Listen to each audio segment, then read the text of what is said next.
This month, the country has experienced some of the most extreme weather ever recorded. Damaging wind and rain swept across 6 provinces, displacing tens of thousands of people and leading to at least 18 deaths. The Western Cape was worst hit, with widespread flooding, the collapse of the power grid in places, and massive damage to citrus orchards and vineyards. Guest presenter Catherine Rice travelled to the historic Robertson wine valley for a snapshot of the damage and the recovery.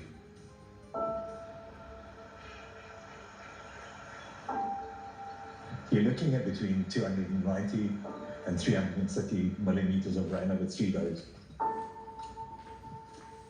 My feeling is, I'm hoping I'm wrong, that this flood is going to be the worst flood ever.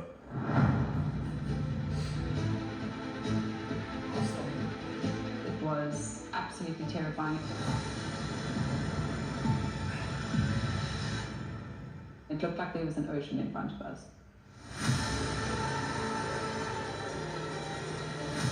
My hart het uitgegaan vir dit wat ek gesien het op die grond. Die absolute volume en spoed van die water. Back away from the water and we just hear snaps. Wow, bangs. Big electricity poles breaking, snap like a match. Hey man, jy kan jou stad maak. Hey, bietjie. Ek het dit ook nie. I don't think the town really knows what hit them.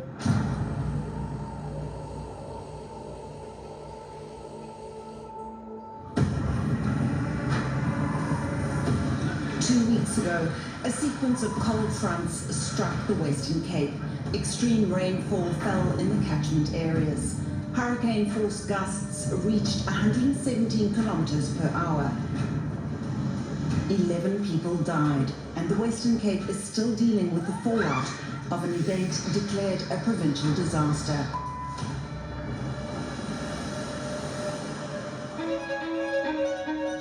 Pilots Martin Ben and Mornay Swanepoel took to the skies from an airfield in Robertson in the Cape Winelands. They sent warnings to those downstream. Die ergste wat ek gesien het was waar ons oor trop beeste gegaan het wat in 'n kamp was wat nog net asem gehaal het uit die water uit met hulle koppe en hulle was seker so oor die 30. En toe ons terugkom omtrent 'n uur later, toe was daar nog net 1 oor. En dit is my ergste.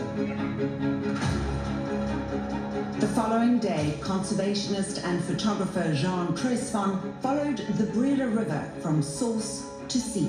The biggest ever recorded flood on the Breda was in 1906, and the river rose up to about 7.8 meters. This flood, the measuring station at Swellendam, actually washed away. And one of the guys says the mark that he marked for the flood height was 11 meters above normal level for this flood. I think it's probably fair to say it was one of, if not the biggest ever flood that the Breda has had. Springfield Wine Estate near Robertson is known for its Life from Stone premier wine. It's been in the Brevet family for 5 generations, but the rising Breda showed no respect for that legacy.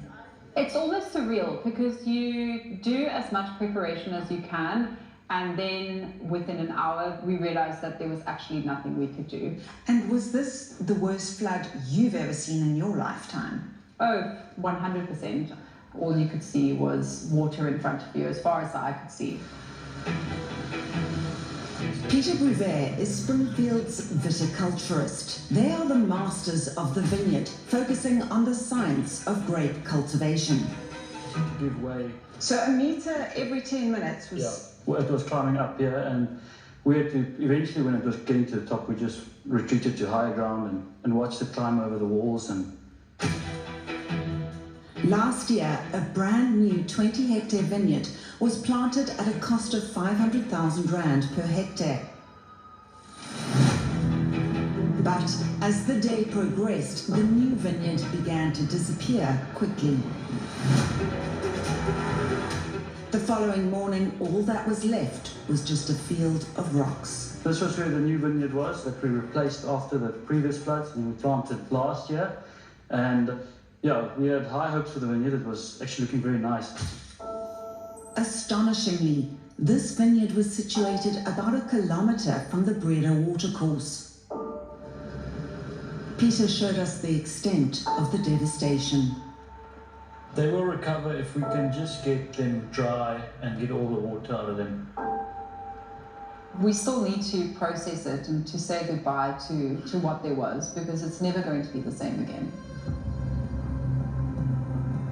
These images showed the destruction at Springfield and nearby estates van Leuven and Viljoensdrift on the day of the floods. Fred Viljoen is co-owner and winemaker. It's funny, but the river is quiet. It's like a snake saying, going somewhere. The water starts rising at Viljoensdrift. Every minute, step back, And what happened then? 3 stumps as big as houses. It was a frightening sight, frightening. To understand the sheer scale of this flood, you just need to look at this barge. It came from the Breda River, floated across these vineyards, and ended up here. This was the 3rd time that Fred had dealt with flooding. After a 2024 incident, his insurance said no more. He's lost his well-known wine tasting facility and needs a crane to get his barge back in the river. Hierdie vloed beskryf dit meer as 'n tsunami. 'n Vloed kan jy nog regmaak, maar hier's te veel skade wat jy nooit weer kan regmaak nie.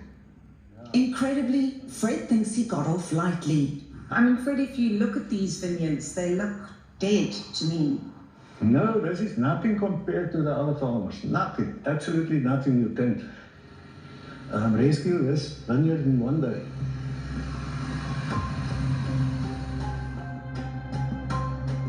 The calm front of house at Van Leuven belies the chaos of muddled wine, spirits and dirty water that confronted them when they finally accessed the warehouse.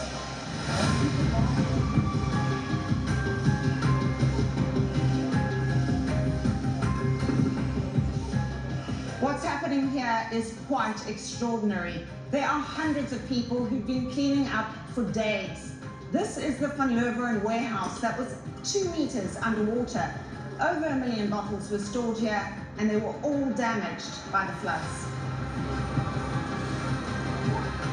The water came underneath the concrete blocks. It lifted it up. Van Leuven's Basil Retief is one of the well-known Four Cousins winemakers in this area. He's in charge of the cleanup. A lot of the bottles then left the building and floated outside. Some of the cans even reached Robertson and Mogas. But this still looks very drinkable to me. Yeah. Although it's very drinkable, if you put this in the market, 990,000 can be okay, but when you open the screw cap and there's glass breakage inside, people can take you to court. Basil is lucky to be alive. He and his son nearly drowned in the cellar. You can just wait here. I'll show you where the pump is. So this is where my son and I stood. We had 5 pumps together with 2 workers. We were pumping the water out through this door. And then when the water rose so quick, we knew we were not going to make it. And I just sent a WhatsApp to my cousins and said, "Hey man, ek dink ons gaan dit maak nie. Ek het dit. So when we got out, the water level rose to here. This current was so strong, and then the current went that way, and it made a whirlpool, and that's why 7 of our tanks actually fell over. And as if that weren't enough, a day after the flooding, an explosion caused by an electrical short ignited a fire. Die mense wat nou al 48 uur lang werk, dis van hulle wat nog net 3 uur geslaap het. They help me Four Cousins, dankbaar. But their biggest losses are the vineyards. Cousin Neil Retief has been counting the cost. Van Leuven lost about 50 hectares. The numbers are staggering. Each hectare costs around 500,000 rand to plant, so a 50-hectare loss is about 25 million rand, excluding all the stock and the internal damage. And then we've got another 20 hectares that we're going to leave. It's just impossible to farm there anymore. With their insurance promising to pay out, Basil is confident that this crisis will make Van Leuven stronger. Dis nou lekker vir my om hier te sit en te praat namens van Leuven, maar die hele breë rivier van Ceres af tot by Malgas, al die boere het moeilikheid. En Van Leuven kry al hierdie blootstelling. En dit het aan die ander mense ook. Until this bridge is fixed, it's extremely difficult for teachers and children to access their school. And farmers must travel hundreds of kilometers to harvest produce on the other side of the river. But even as they buckle, this crisis has brought out the very best of the Robertson community. We've had people bring us flowers, people have donated bedding and clothes and everything to get everyone through. So the community's really pulled together. It's been the one silver lining to see how strong our community really is. And on Springfield, a family of farmers is not giving up either. Each vine is being cleaned by hand, and they too are confident they can rebuild. We have to rebuild it and do it all again, all over again, for the fourth time.